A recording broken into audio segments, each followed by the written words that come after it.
आता वाल्मिक कराडला घेऊन हे सगळं पथक जे आहे बीड पोलिसांचं हे रवाना होत आहे। त्याची ही सगळी दृश्य आहे। वाल्मिक कराड याचा मोठा पोलिसांचा बंदोबस्त जो आहे तो आपण दृश्यांमध्ये बघतोय।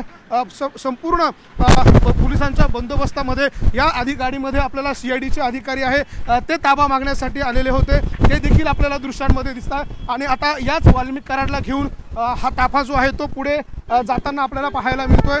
आता बीड कारागृहामधून केज न्यायालयाच्या दिशेनं हे वाल्मिक कराडला घेऊन पोलीस जे आहेत ते रवाना झालेले आहेत। घाटोळ आपल्याला दृश्यांमध्ये दिसत होते।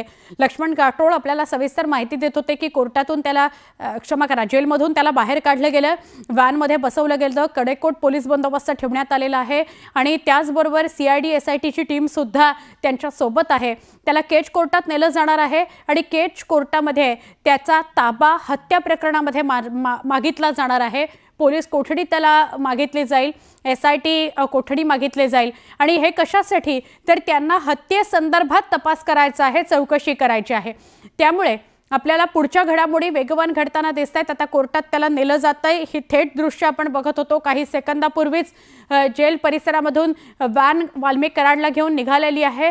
पोलिसांच्या व्हॅनसोबत कडेकोट बंदोबस्तासोबत आपल्याला SITची टीम सुद्धा दिसली आणि आमच्या प्रतिनिधींची टीम सुद्धा त्याला फॉलो करते आहे, या ताफ्याला फॉलो करते आहे। कारण आता केजमधून आपल्याला केज कोर्टातून आपल्याला एक अपडेट मिळणार आहे। ही मोठी बातमी असू शकते।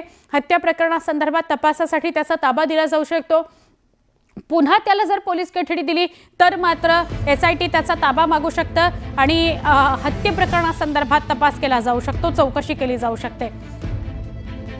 302चा गुन्हा देखील दाखल होऊ शकतो। वाल्मिक कराडला आता केज कोर्टात हजर केलं जाणार आहे आणि केज कोर्टातच काय ते ठरेल।